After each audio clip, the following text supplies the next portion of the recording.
Hello guys. कैसे हैं आप सब? आप सभी का हमारे यूट्यूब चैनल पर बहुत बहुत स्वागत है। और आज हम लोग जैसा कि क्लास 12th बायोलॉजी का पेपर 3 मार्च को है, तो इसलिए हम लोग बायोलॉजी के इम्पोर्टेंट क्वेश्चन का फास्ट रिवीजन कर रहे हैं, जो हम आप लोगों को अपने नोट्स के द्वारा फास्ट रिवीजन करा रहे हैं।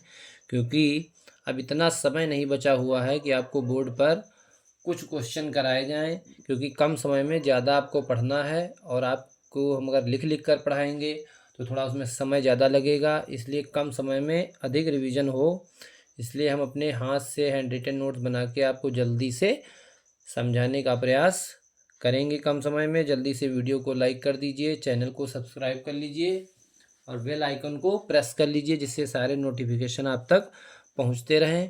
हम लोग क्लास 12th बायोलॉजी में जो आपके निश्चित उत्तरीय प्रश्न 1 नंबर में पूछे जाते हैं, जिनमें ऑप्शन नहीं दिए होते हैं, तो वो क्वेश्चन हम लोग पढ़ रहे थे। लास्ट वीडियो में हमने 54 क्वेश्चन 1 नंबर वाले देखे थे। आज हम लोग 55 नंबर क्वेश्चन से देखना स्टार्ट करेंगे 1 नंबर वाले प्रश्न। और आज ये क्लास समाप्त हो जाएगी 1 नंबर वाली, और इससे बाहर आपके कुछ नहीं आएगा। लास्ट वाली क्लास देख लीजिएगा और आज वाली क्लास, ठीक है। देखिए 55 नंबर क्वेश्चन क्या कह रहा है। एड्स का पूरा नाम लिखिए। बहुत ही इंपॉर्टेंट क्वेश्चन है, बहुविकल्पी प्रश्नों में भी पूछा जाता है, आपके निश्चित उत्तरीय प्रश्नों में भी। एड्स का पूरा नाम लिखिए। तो एड्स का मतलब होता है, ए से एक्वायर्ड होता है, आई से इम्यूनो होता है, और डी से होता है डेफिशिएंसी, एस से होता है सिंड्रोम। आप चाहे इंग्लिश में भी लिख सकते हैं और चाहे तो आप ऐसे हिंदी में भी लिख सकते हैं, एक्वायर्ड इम्यूनो डेफिशिएंसी सिंड्रोम। ठीक है, एड्स का पूरा नाम क्या है? Acquired immuno deficiency syndrome. अगला प्रश्न क्या है? मनुष्य में विषाणु जनित 4 रोगों के नाम लिखिए। ये आपसे प्रश्न बहुत बार पूछा गया है कि मनुष्य में विषाणु द्वारा होने वाले 4 रोगों के नाम लिखिए। तो पहला तो आप लिख सकते हैं एड्स, दूसरा पोलियो, तीसरा चेचक, चौथा खसरा। ठीक है, एड्स, पोलियो, चेचक, खसरा, ये चारों रोग जो हैं वायरस द्वारा, विषाणु द्वारा होते हैं। अगला प्रश्न है एलर्जी क्या है। ये सारे प्रश्न 1 नंबर वाले हैं, जितने प्रश्न आज की क्लास में हम लोग पढ़ेंगे। एलर्जी क्या है? तो देखिए, प्रतिरक्षा तंत्र की अत्यधिक सक्रियता एलर्जी कहलाती है। 1 नंबर के प्रश्न में आप सीधे से एक लाइन में जवाब दे देंगे कि जब भी हमारा प्रतिरक्षा तंत्र किसी के प्रति, किसी पदार्थ के प्रति या किसी रसायन के प्रति क्या हो जाता है, अत्यधिक सक्रिय हो जाता है, तो अत्यधिक सक्रियता ही क्या कहलाती है? एलर्जी कहलाती है। तो एलर्जी क्या है? प्रतिरक्षा तंत्र की अत्यधिक सक्रियता एलर्जी कहलाती है। अगला प्रश्न है 58 नंबर प्रश्न, कोशिकाओं के अनियंत्रित विभाजन से होने वाले रोग का नाम लिखिए। तो जो कोशिकाओं की अनियंत्रित विभाजन होता है कोशिकाओं में, तो उस रोग को कहते हैं ल्यूकीमिया। क्या कहते हैं? ल्यूकीमिया, जिसे कैंसर के नाम से भी जाना जाता है, ल्यूकीमिया कहते हैं। ठीक, इस रोग को क्या कहते हैं? ल्यूकीमिया। अगला प्रश्न है निकोटीन क्या है, यह किस पौधे में पाई जाती है? निकोटीन क्या है और यह किस पौधे में पाई जाती है? तो आप देखेंगे यहाँ पर, देखिएगा हम लोग अगला प्रश्न, निकोटीन क्या है, यह किस पौधे में पाई जाती है? तो निकोटीन एक एल्केलॉइड है, यह तंबाकू के पौधे में पाई जाती है। ज़्यादा आपको डिटेल में नहीं लिखना है, क्योंकि ये निश्चित उत्तरीय प्रश्न है, इनका उत्तर निश्चित शब्दों में लिखना होता है और सटीक लिखना होता है, और ये 1 नंबर के प्रश्न होते हैं। तो आप बताएंगे कि निकोटीन एक एल्केलॉइड है या तंबाकू के पौधे में पाई जाती है। अगला प्रश्न है मनुष्य में साधारण जुकाम उत्पन्न करने वाले 2 विषाणुओं के नाम लिखिए। तो आपके 2 विषाणुओं के नाम, एक तो आपका राइनो वायरस है, विषाणु को क्या कहते हैं? वायरस कहते हैं। ठीक है, हिंदी में विषाणु कहते हैं, इंग्लिश में वायरस कहते हैं। राइनो विषाणु या राइनो वायरस, आर्थोमिक्सो वायरस या आर्थोमिक्सो विषाणु, दोनों नाम याद रखेंगे। एक तो आपका राइनो वायरस है और एक है आर्थोमिक्सो वायरस। अगला प्रश्न है मनुष्य में आमातिसार रोग किससे उत्पन्न होता है?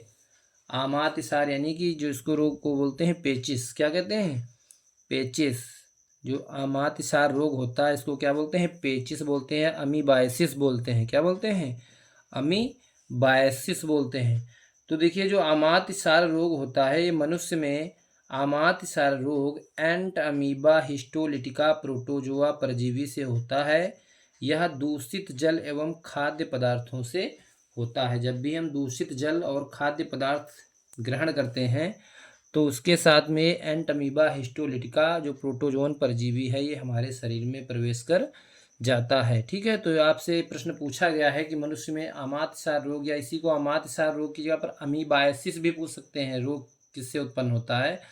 तो मनुष्य में अमीबायसिस या आमातिसार रोग एंट अमीबा हिस्टोलिटिका प्रोटोजोआ परजीवी से होता है। यह दूषित जल एवं खाद्य पदार्थों से होता है। अगला प्रश्न क्या है, 62 नंबर क्वेश्चन है, 62 नंबर। टी तथा बी लिम्फोसाइट का निर्माण तथा परिपक्वन कहाँ होता है, यानी कि जो टी और बी लिम्फोसाइट्स होती हैं कहाँ पर इनका निर्माण होता है और इनका परिपक्वन कहाँ होता है, ये पूछा गया है। तो देखिए जो टी तथा बी लिम्फोसाइट होती हैं इन सभी का निर्माण जो होता है वो अस्थि मज्जा में होता है, बोन मैरो जिसको बोलते हैं। अस्थि मज्जा को क्या कहते हैं इंग्लिश में, बोन मैरो। तो टी तथा बी लिम्फोसाइट का निर्माण अस्थि मज्जा में होता है। फिर क्या है, टी लिम्फोसाइट का जो परिपक्वन होता है, जो मेच्योर होती है लिम्फोसाइट, ये कहाँ पर होती हैं, लसिका ऊतक में। जबकि बी लिम्फोसाइट का परिपक्वन कहाँ होता है, थाइमस ग्रंथि में होता है। ये दोनों का जो परिपक्वन स्थान है वो अलग अलग है। टी जो होती है वो कहाँ पर, लसिका ऊतक में मेच्योर होती है, परिपक्व होती है। जबकि बी लिम्फोसाइट जो होती है वो कहाँ पर, थाइमस ग्रंथि में परिपक्व होती है। तो इतना याद रखेंगे, निर्माण दोनों का ही अस्थिमज्जा में होता है लेकिन परिपक्वन अलग अलग होता है। टी लिम्फोसाइट का परिपक्वन लसिका ऊतक में होता है और बी लिम्फोसाइट का परिपक्वन थाइमस ग्रंथि में होता है। जल्दी से स्क्रीनशॉट लीजिए हम लोग, फिर अगले पेज पर चलते हैं। स्क्रीनशॉट ले लीजिए सभी लोग।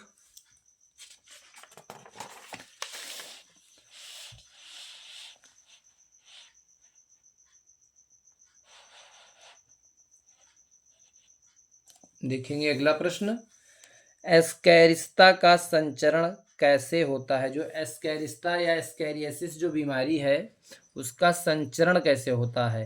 देखिए एस्कैरिस के लार्वा युक्त अंडे दूषित जल, खाद्य पदार्थों तथा वायु के माध्यम से मानव शरीर में पहुंचकर एस्कैरिस्ता रोग उत्पन्न करते हैं। ठीक है, एस्कैरिस्ता रोग उत्पन्न करते हैं। और ये आपसे प्रश्न कई बार पूछा गया है, इम्पोर्टेंट क्वेश्चन है, एस्कैरिस्ता क्या है। तो एस्कैरिस के जो लार्वा युक्त अंडे होते हैं ये दूषित जल या खाद्य सामग्री या वायु के माध्यम से हमारे शरीर में जब पहुंच जाते हैं तो एस्कैरिस्ता रोग उत्पन्न करते हैं। ठीक है, अगला प्रश्न है, ओपिआइड्स क्या हैं, टिप्पणी कीजिए। एक नंबर में ये प्रश्न पूछा गया है। टिप्पणी से मतलब ये नहीं कि आप इस पर टिप्पणी करने लग जाए, उसको 3 नंबर का प्रश्न बना दें। ये प्रश्न आपसे 1 नंबर में पूछा गया है। यह एक प्रकार का ड्रग्स है जो तंत्रिका तंत्र तथा जठरांत्र पथ को प्रभावित करता है। रासायनिक रूप से यह डाई एसिटिल मार्फिन होता है। जो ओपियाइड्स होते हैं जो कि एक प्रकार के ड्रग्स होते हैं और ये हमारे तंत्रिका तंत्र तथा जठरांत्र पथ को प्रभावित करता है। और रासायनिक रूप से जो ओपियाइड्स होते हैं डाई एसिटिल मार्फिन होते हैं। मार्फिन प्राप्त कहाँ से होती है, तो मार्फिन पोस्त के पौधे के लैटेक्स से प्राप्त होती है। मार्फिन जो होती है वो पोस्त के पौधे के लैटेक्स से प्राप्त होता है। ठीक है, अगला प्रश्न क्या है, स्विस पनीर बनाने में किस बैक्टीरिया का प्रयोग होता है। इंपॉर्टेंट प्रश्न है, 1 नंबर में पूछा गया है। आंसर में आप देखेंगे जब, स्विस पनीर बनाने में किस बैक्टीरिया का प्रयोग होता है तो उस बैक्टीरिया का नाम है प्रोपियोनिबैक्टीरियम सारमैनाई। थोड़ा सा कठिन नाम है जीवाणु का, लेकिन आप लोग इसको याद कर लेंगे कि जो स्विस पनीर होता है उसमें जो जीवाणु यूज होता है वो प्रोपियोनिबैक्टीरियम सारमैनाई, ठीक है, जीवाणु होता है। अगला प्रश्न है, वाहित मल जिसको सीवेज कहते हैं, क्या कहते हैं, सीवेज। हिंदी में कहते हैं वाहित मल या सीवेज क्या है। तो देखिएगा, प्रतिदिन नगरों एवं शहरों में बहने वाले व्यर्थ जल को वाहित मल या सीवेज कहते हैं। आप देखते होंगे शहरों में बड़े बड़े नाले में पानी बहा करता है और वो क्या होता है, व्यर्थ पानी होता है, व्यर्थ जल होता है। और ऐसे ही व्यर्थ जल को, जिसमें गंदगी होती है, शहर के कूड़ा कचरा ये सब होता है, मल होता है, मूत्र होता है, सब कुछ, तो ऐसे व्यर्थ जल को क्या कहते हैं, जो यूज में ना हो, जो यूजलेस हो, उसको कहते हैं वाहित मल या सीवेज। प्रतिदिन नगरों एवं शहरों में बहने वाले व्यर्थ जल को वाहित मल या सीवेज कहते हैं। 1 नंबर का प्रश्न, सटीक जवाब देना है आपको। अगला प्रश्न पूछा गया है, मेथेनोजन किसे कहते हैं। मेथेनोजन किसे कहते हैं। तो देखिएगा, जो अनाक्सी जीवाणु, ऐसे जीवाणु, अनाक्सी से मतलब जो ऑक्सीजन की अनुपस्थिति में कार्य करते हैं, जो अनाक्सी जीवाणु सेलुलोज युक्त पदार्थों से कार्बन डाइऑक्साइड, हाइड्रोजन तथा मीथेन उत्पन्न करते हैं, सामूहिक रूप से मेथेनोजन कहलाते हैं। ठीक है, मेथेनोजन क्या होते हैं, तो मेथेनोजन जो होते हैं वो अनाक्सी जीवाणु होते हैं, जो सेलुलोज युक्त पदार्थों से कार्बन डाइऑक्साइड, हाइड्रोजन तथा मीथेन उत्पन्न करते हैं, और सामूहिक रूप से इनको क्या कहा जाता है, मेथेनोजन कहा जाता है, या मेथेनोजन कहलाते हैं। ठीक है, अगला प्रश्न क्या है, बीओडी क्या है। बीओडी का फुल फॉर्म भी आपसे पूछा जा सकता है। तो बायोकेमिकल ऑक्सीजन डिमांड होता है। इसका पूरा नाम क्या होता है, biochemical oxygen demand. Biochemical oxygen demand. तो ये जो बायोकेमिकल ऑक्सीजन डिमांड, जिसे हम शॉर्ट में बीओडी कहते हैं, क्या है। देखिएगा, जल में सूक्ष्म जीवों द्वारा ऑक्सीजन के ग्रहण करने की दर को मापने की एक परीक्षण विधि है, जिससे जल की शुद्धता मापी जाती है। यानी कि किसी भी जल की शुद्धता की जो माप है वो बीओडी के द्वारा की जाती है, कि उस जल में सूक्ष्म जीवों द्वारा ऑक्सीजन ग्रहण करने की दर क्या है, कितनी उपलब्धता ऑक्सीजन की उस जल में है, इसकी माप बीओडी के द्वारा की जाती है। ठीक है, अगला प्रश्न है, वैक्सीन क्या है। वैक्सीन क्या है, जिसको इंग्लिश हिंदी में टीका कहते हैं। वैक्सीन को ही क्या कहते हैं, टीका। तो वैक्सीन या टीका क्या है। वैक्सीन वह पदार्थ है जो संक्रामक रोगों के प्रति सक्रिय प्रतिरक्षा को प्रेरित करने के लिए प्रयोग में आती हैं। ठीक है, वैक्सीन क्या होती है। वैक्सीन वह पदार्थ है जो संक्रामक रोगों के प्रति सक्रिय प्रतिरक्षा को प्रेरित करने के प्रयोग में लाई जाती हैं, वैक्सीन कहलाती हैं। ठीक है, जल्दी से स्क्रीनशॉट लीजिए सभी लोग, स्क्रीनशॉट ले लिया करिए, जिससे कि आपको बाद में भी वीडियो, आप कहीं भी अगर घर से बाहर हैं और आपके पास फ़ोन है तो आप उसमें स्क्रीनशॉट देख सकते हैं, रिवीजन कर सकते हैं, क्योंकि इस समय आपको पेपर हैं, जैसे भी जहाँ भी हैं, आपको सिर्फ पढ़ाई और सिर्फ पढ़ाई पर ही ध्यान देना है। ठीक है, जल्दी से स्क्रीनशॉट ले लिया करिए आप लोग। अगले पेज पर आते हैं हम लोग, देखेंगे 70 नंबर क्वेश्चन 70 है। क्या कह रहा है, सिरका उत्पादन में किन जीवाणुओं का उपयोग होता है। तो जो हमारा सिरका होता है, जो कि आपको पता होगा किण्वन के द्वारा बनता है शुद्ध शर्करा से, तो सिरका उत्पादन में किन जीवाणुओं का उपयोग होता है। तो इस जीवाणु का नाम याद रखेंगे, एसिटोबैक्टर एसिटी जीवाणु जो होता है उस सिरका उत्पादन में प्रयोग किया जाता है। कौन सा जीवाणु, एसिटोबैक्टर एसिटी। भाई आप सिरका को ऐसे भी याद रखेंगे, सिरका का जो रासायनिक नाम है वो क्या है, एसिटिक अम्ल होता है। और एसिटिक अम्ल में भी ऐसे स्टार्टिंग है, इसमें भी ऐसे स्टार्टिंग है, एसिटिक अम्ल एसिटोबैक्टर, एसिटिक अम्ल एसिटोबैक्टर एसिटी, दोनों में देखो ऐसे स्टार्टिंग है। और एसिटिक अम्ल जब लिखते हैं तो एसिटिक में भी ऐसे स्टार्ट होता है, तो सिरका को एसिटिक अम्ल ही तो कहते हैं। तो इस बैक्टीरिया का नाम याद रखेंगे एसिटिक अम्ल से, एसिटोबैक्टर एसिटी जीवाणु। अगला प्रश्न है, चाय की पत्तियों का किण्वन किसके द्वारा किया जाता है। तो इस जीवाणु का भी नाम याद रखेंगे, माइक्रोकोकस कैंडिडेंस, माइक्रोकोकस कैंडिडेंस। ये जो होता है चाय की पत्तियों का किण्वन करता है। ठीक है, इसके द्वारा चाय की पत्तियों का किण्वन किया जाता है, माइक्रोकोकस कैंडिडेंस, माइक्रोकोकस कैंडिडेंस जीवाणु। अगला प्रश्न है 72 नंबर, बायोगैस के घटकों के नाम लिखिए।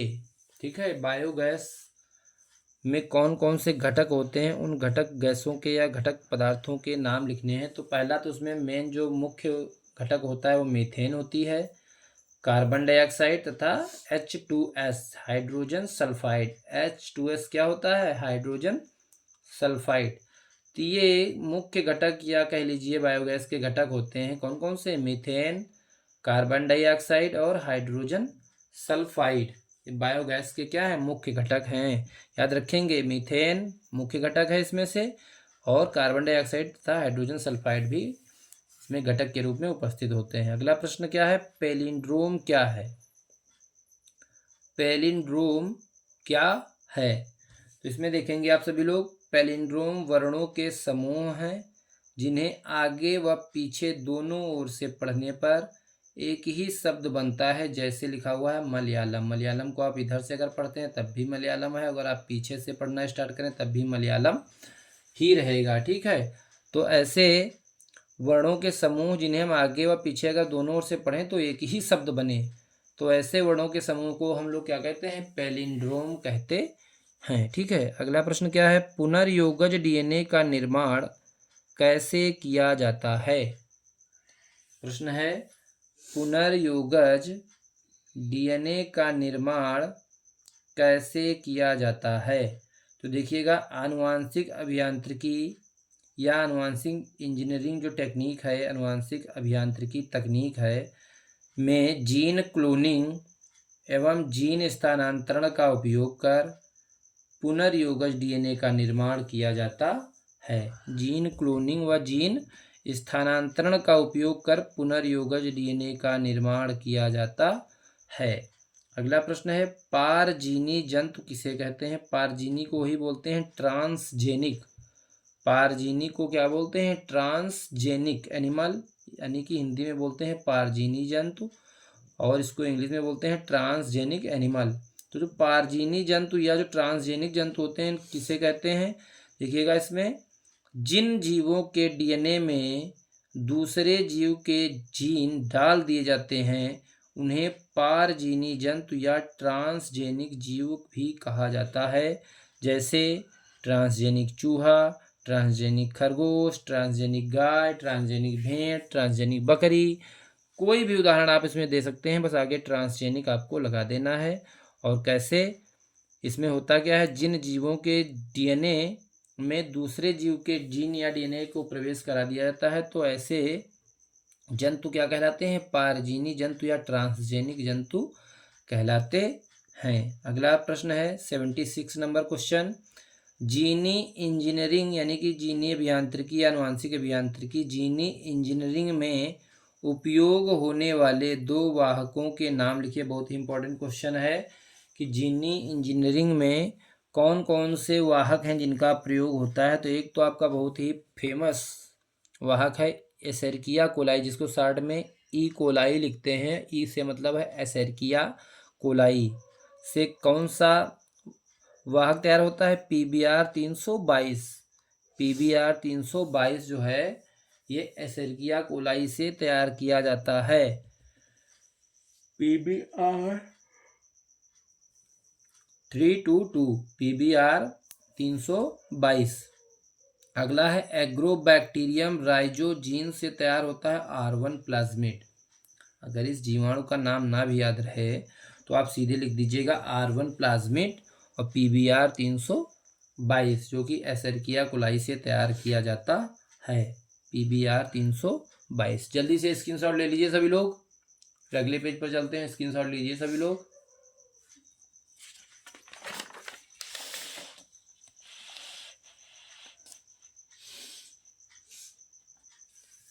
ठीक है, देखेंगे अगला प्रश्न, देखेंगे हम लोग अगले पेज पर आते हैं। दिख रहा है? ओके, देखिए 77 नंबर प्रश्न क्या कह रहा है? पुनर्योगज डीएनए का निर्माण किसने किया था? यानी कि यहाँ पर वैज्ञानिक का नाम सीधे सीधे पूछा गया है एक नंबर में कि जो पुनर्योगज डीएनए बना जिसका निर्माण किसने किया। तो वैज्ञानिक हैं स्टेनले कोहेन व हर्बर्ट बायर। ठीक है, कौन कौन से हैं? स्टेनले कोहेन व हर्बर्ट बायर जो थे, इन्होंने पुनर्योगक डीएनए का निर्माण किया था। स्टेनले कोहेन व हर्बर्ट बायर। बीटी से आप क्या समझते हैं? बीटी को शॉर्ट में वैज्ञानिक उसका जीवाणु का नाम है बीटी, बैसिलस थ्यूरीजिएंसिस को शॉर्ट में बीटी लिखते हैं। तो बीटी से आप क्या समझते हैं? तो देखिए बीटी जो है एक प्रकार का जीव विष है जो एक जीवाणु बैसिलस थ्यूरीजिएंसिस द्वारा तैयार किया जाता है। इसी के नाम पर ही बैसिलस का बी लिया गया है और थ्यूरीजिएंसिस का टी लिया गया, इसी को इसको बोलते हैं बीटी। और ये बीटी क्या है? एक प्रकार का जीव विष है जो एक जीवाणु बैसिलस थ्यूरीजिएंसिस द्वारा तैयार किया जाता है। ठीक है, अगला प्रश्न क्या है? क्राइजीन किसे कहते हैं? क्राइजीन किसे कहते हैं? देखिए क्राइजीन किसे कहते हैं, तो इसमें आप देखें जिस जीन द्वारा जीव विष कूटबद्ध होता है, जिस जीन द्वारा जीव विष कूटबद्ध होता है उसे क्राइजीन कहते हैं। ठीक है, उसे क्राइजीन कहते हैं।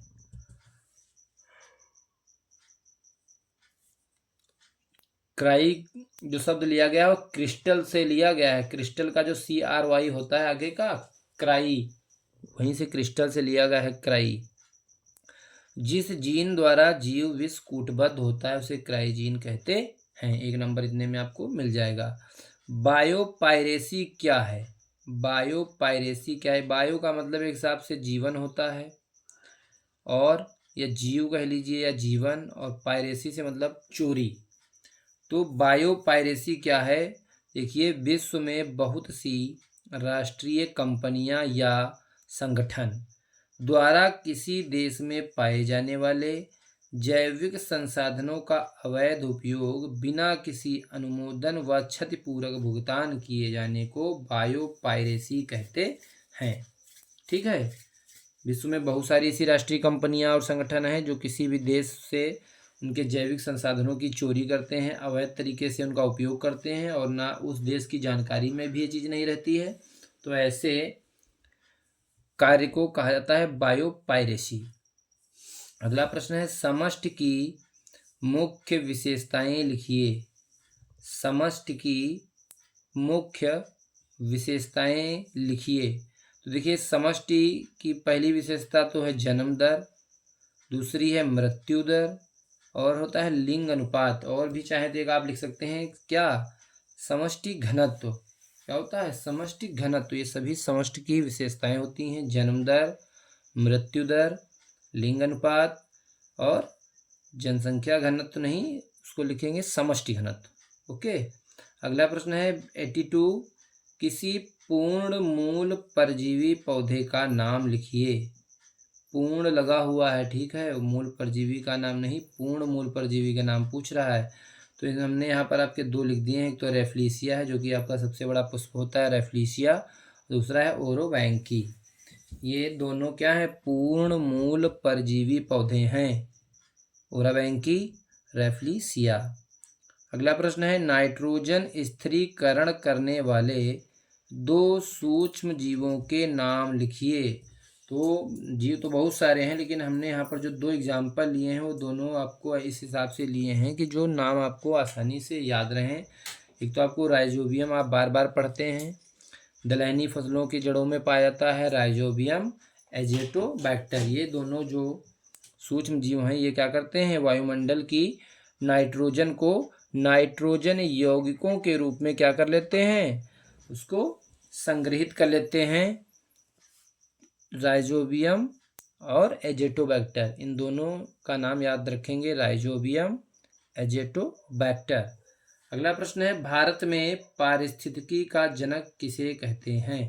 तो देखिएगा भारत में जो पारिस्थितिकी का जनक है वो रामदेव मिश्रा को माना जाता है। भारत में पारिस्थितिकी के जनक कौन है? रामदेव मिश्र। ठीक है, मिश्र या मिश्रा लिखा हो तो इसका इतना ज़्यादा वो नहीं करना है।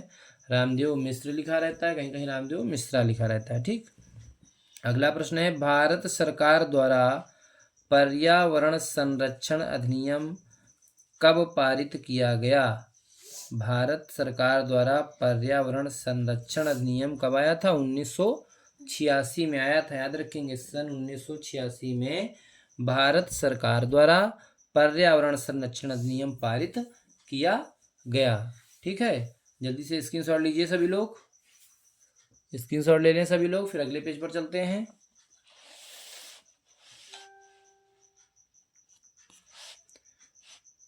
देखेंगे अगले पेज पर हम लोग 86 नंबर क्वेश्चन पर आ गए। भारतवर्ष में टाइगर प्रोजेक्ट कब शुरू हुआ था?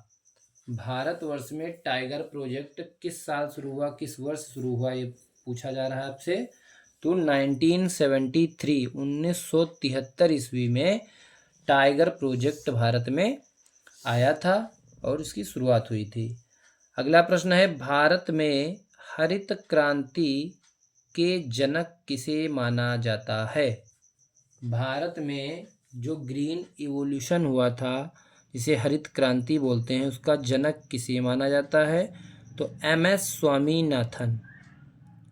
भारत में हरित क्रांति के जनक किसे माना जाता है? MS स्वामीनाथन को भारत का हरित क्रांति जनक माना जाता है। अगर ये विश्व में पूछ ले, यहाँ पर वो क्वेश्चन हमने मेंशन नहीं किया क्योंकि यही प्रश्न पूछा गया है भारत के संदर्भ में, लेकिन अगर विश्व के संदर्भ में पूछ लिया जाए कि विश्व में हरित क्रांति के जनक किसे माना जाता है, तो वहाँ पर आप MS स्वामीनाथन को नहीं लिखेंगे। ये भारत में थे जनक हरित क्रांति के। विश्व में जो हरित क्रांति के जनक हैं वो है नॉर्मन ई बोरलॉग। कौन है? नॉर्मन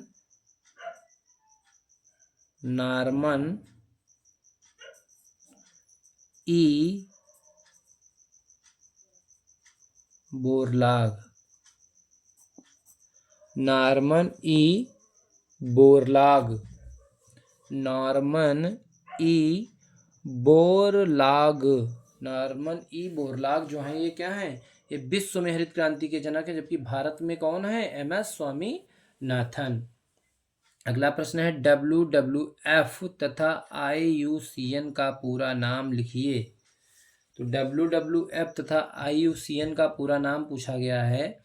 तो जो WWF है, इसका मतलब होता है, पहले W का मतलब है वर्ल्ड, दूसरे का मतलब है वर्ल्ड वाइल्ड लाइफ, पहले का वर्ल्ड, दूसरे का वाइल्ड लाइफ, तीसरे F का मतलब है fund, world wild life fund, world wild life fund. ठीक है, WWF का मतलब है world wild life fund. IUCN का पूरा नाम लिखिए, तो देखिएगा international union for conservation of nature. I से मतलब है इंटरनेशनल, यू से मतलब है यूनियन, फिर फॉर, सी का मतलब है कंजर्वेशन ऑफ, एन का मतलब है nature. International union for conservation of nature. तो WWF और IUCN दोनों ही महत्वपूर्ण संस्थाएं हैं और ये इनके फुल फॉर्म पूछे जाते हैं। अगला प्रश्न है 89, रेड डाटा बुक क्या है? इसे किस संस्था द्वारा तैयार किया जाता है? ये 1 नंबर में प्रश्न पूछा गया है कि रेड डाटा बुक क्या है, इसे किस संस्था द्वारा तैयार किया गया है या किया जाता है। तो देखिए, रेड डाटा बुक में उन्हीं जीवों या पौधों को सम्मिलित किया जाता है जो क्या होते हैं, जो होते हैं संकटग्रस्त, यानी कि जो विलुप्तता की कगार पर होते हैं, ऐसे जीवों को, ठीक है, रेड डाटा बुक में ऐसे जीवों या पौधों को, जंतुओं को रखा जाता है जो क्या होते हैं, विलुप्तता के कगार पर खड़े पौधों व जंतुओं की सूची रेड डाटा बुक कहलाती है। कहते हैं, यहाँ पर हमने लिख दिया है, या ऐसे भी लिख सकते हैं, विलुप्तता के कगार पर खड़े पौधों व जंतुओं की सूची को रेड डाटा बुक कहते हैं। इसे IUCN संस्था द्वारा तैयार किया जाता है, international union for conservation of nature संस्था द्वारा तैयार किया जाता है।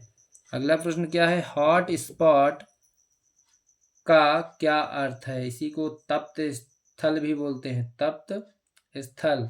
हॉट स्पॉट का क्या अर्थ है? भारतवर्ष में कितने हॉट स्पॉट हैं? ठीक है। तो देखिए जो हॉटस्पॉट स्थान होते हैं ये एक्चुअली में ज़्यादातर संभावना ये होती है कि ऐसे स्थानों में जो जैव विविधता होती है वो प्रचुर मात्रा में पाई जाती है, चाहे वो पादप हों चाहे जंतु हों, सभी जैव विविधता की दृष्टि से वहाँ पर प्रचुर मात्रा में उपस्थित होते हैं। भारत में जैव विविधता के 4 हॉटस्पॉट मुख्य हैं, और जो अगर विश्व में आपसे पूछा जाए कि विश्व में कितने टोटल हॉटस्पॉट क्षेत्र हैं तो वो हैं 36। विश्व में 36 टोटल हॉटस्पॉट हैं और भारतवर्ष में 4 हॉटस्पॉट हैं जिनके नाम हमने यहाँ पर लिख रखा है ब्रैकेट में। पहला पश्चिमी घाट, हिमालय, इंडो बर्मा क्षेत्र तथा सुंडा लैंड। ये 4 क्षेत्र भारत में हैं जो हॉटस्पॉट के रूप में प्रसिद्ध हैं। देखिए हॉटस्पॉट का क्या अर्थ है, जीवों की विविधता को बनाए रखने वाले क्षेत्रों को हॉटस्पॉट कहते हैं। सीधे सीधे शब्दों में बता देंगे, ऐसे क्षेत्र जो जीवों की विविधता को बनाए रखते हैं हॉटस्पॉट कहलाते हैं। और भारत में 4 जैव विविधता हॉटस्पॉट हैं, पश्चिमी घाट, हिमालय, इंडो बर्मा क्षेत्र, सुंडा लैंड। ठीक है। अगला प्रश्न बहुत ही इंपॉर्टेंट प्रश्न है, क्रायो प्रिजर्वेशन क्या है?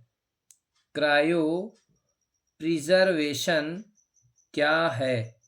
ठीक है, ये प्रश्न पूछा जाता है, क्रायो प्रिजर्वेशन क्या है 1 नंबर में।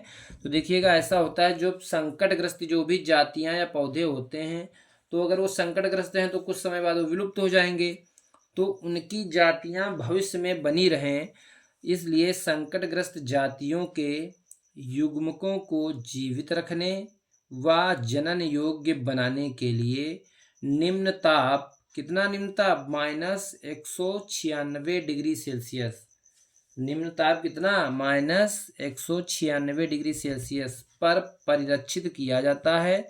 इस तकनीक को क्रायो प्रिजर्वेशन कहते हैं। यानी कि जो संकटग्रस्त जीव जंतु या पादप होते हैं उनके युग्मकों को जीवित रखने के लिए लंबे समय तक या जनन योग्य बनाए रखने के लिए एक प्रक्रिया होती है जिसे निम्न ताप -196 डिग्री सेल्सियस पर सुरक्षित या परिरक्षित किया जाता है। तो इस तकनीक को कहते हैं क्रायो प्रिजर्वेशन। क्या कहते हैं? Cryo preservation. जल्दी से स्क्रीनशॉट लीजिए सभी लोग, स्क्रीनशॉट ले लीजिए, फिर हम लोग अगला प्रश्न देखते हैं।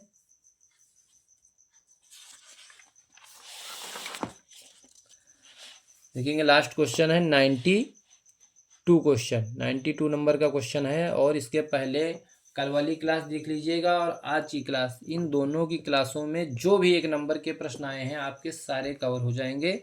पूरी बुक से आपके 1 नंबर वाले प्रश्न आपके तैयार हो जाएंगे। लास्ट प्रश्न क्या है, भारत में किन्हीं 4 संकटग्रस्त प्रजातियों के नाम लिखिए। ये भी प्रश्न बहुत इंपॉर्टेंट है, इंपॉर्टेंट मोस्ट इंपॉर्टेंट क्वेश्चन है, आपसे पूछा जाएगा इस बार कि भारत में किन्हीं 4 संकटग्रस्त प्रजातियों के नाम लिखिए। तो एक तो आपका है बब्बर शेर, जिसका वैज्ञानिक नाम क्या है, पैंथेरा लियो। दूसरा बाघ है पैंथेरा टाइग्रिस। भारतीय गैंडा जिसका वैज्ञानिक नाम है राइनोसिरोस।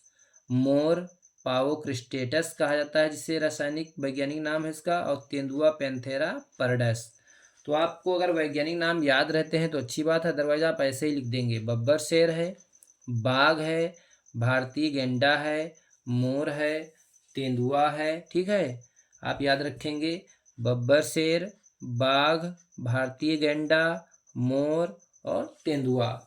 तो ये सारी जो प्रजातियां हैं ये संकटग्रस्त हैं। आपसे 4 अगर पूछी जाती हैं तो यहाँ तो हमने 5 आपको बता रखी हैं, आप 4 कोई भी लिख दीजिएगा। ठीक है, बब्बर शेर, बाघ और आपका भारतीय गैंडा, मोर और तेंदुआ।